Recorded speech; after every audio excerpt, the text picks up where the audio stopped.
Hey guys, I'm here with Robin of Marine Designs, and so she's going to show us the professional way to actually clean a tank. There's a few things that I think are really great benefits to grabbing to help. One is a couple towels, one for the floor, of course, since you can get water on the floor. A nice size step stool, something tall enough so that you can access your tank without having to stick your arms way into the water at all times. Your normal siphons, and maybe a bucket or trash can, depending on how many gallons it works best to clean your tank with. You need a scraper, something for glass. Make sure you use a glass scraper. It will make the job a lot easier. Or an acrylic if you have an acrylic tank. Probably best tool that I've ever had, and the greatest tool in the world, a toothbrush. A toothbrush. A toothbrush works Now, the we don't best. have a toothbrush, but I mean, maybe you can look at this as a oversized toothbrush. This is Yes. what I normally use. Okay, great. I like the toothbrushes for the silicone corners for most tanks because a lot of times you get a lot of algae on the silicones. Also your power heads, they work great. They fit in all the little small crevices. First thing I do, I always, again, like to place a towel on the floor because I'm in someone else's home. It will protect your floor and all those little things that end up falling down. And then I always like to have a spare towel, again, for my hands because once you get your hands wet, it seems that they make a complete mess all over the floor. I have a stool here because I am a girl and I'm a little short. Oh, you're not the only one. So the very first thing when I normally clean the tank, I actually clean the glass first.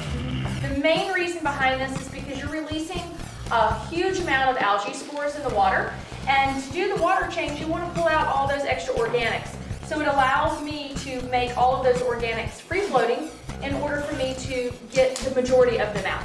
It's also a lot easier to clean the glass when the tank is clear and you can see all those little imperfections. So the first thing I'm going to do is grab the scraper. And with the scraper, again, this particular one is a glass tank, so you can use the stainless steel blade. It works really nice.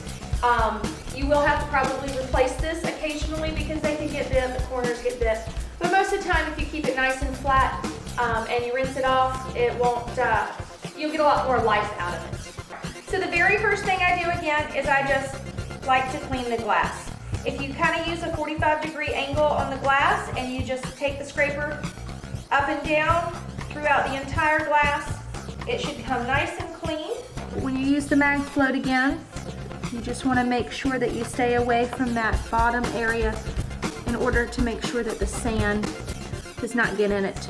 Because this magnet is strong, and if a piece of sand gets in there and you go like this against your tank, a lot of times it will scratch. So you can always just use this up to about maybe an inch off, and then when you get ready to clean, you can always just go with the actual scraper and scrape along the bottom in order to prevent that to happen. So what I do when I siphon a tank, two things to think about. If you're on a sewer system, you can always take the water and flush it right down the commode, which is always nice and convenient. If you're on a septic tank though, you never want to put salt water down in your septic tank because the bacteria in the salt water can actually kill the good bacteria in your septic tank and cause it to go bad. Another important tidbit to remember too, when you start siphoning, your pump's probably still on. So either you need to turn the pumps on before, or you need to make sure that you're aware of how much you've siphoned out before you turn the pumps off. I like to actually start the siphon with the pumps on. The reason being is because a lot of people, they have smaller sumps. It tends to, when you turn it off, backflow a little bit. It allows me never to flood anybody's house. Buy a siphon from your local store. Most of them work great. The longer the tube, the taller the tank, the easier it is for you. When you start a siphon, there's two ways. You can either use my mouth, start the siphon with my mouth, or you can always put the siphon directly into the tank.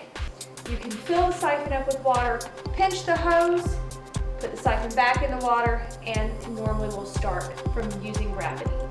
When you siphon, a trick to the trade of it is not to get sand through the hose. What I like to do is I like to hold one siphon in the tube in one hand, and I use my left hand and I use my finger, and what I actually do is pinch the tubing. That way the sand goes up into the tube and gets all of the detritus out, but if you pinch this, when you're doing it, the sand will fall back down. So it's just kind of a little bit of a trick so that you don't siphon your sand out of your tank. I'm cleaning our When you clean your skimmer, best thing for you to use, again, a toothbrush. Some of these acrylic skimmer tops are actually very sharp. I have sliced quite a few fingers on it. But you just want to clean it nice and good. Make sure the majority of the stuff is out. Like new. The cleaner these are, the better they actually skim. When you have an extra amount of film here in this neck part, it does not allow the bubbles, which is what the skimmer is using to extract the proteins out of the water. It does not allow it to work as efficiently. I actually use Safe and Easy spray to actually clean the glass on my tank. The outside, it works very well. It's by API.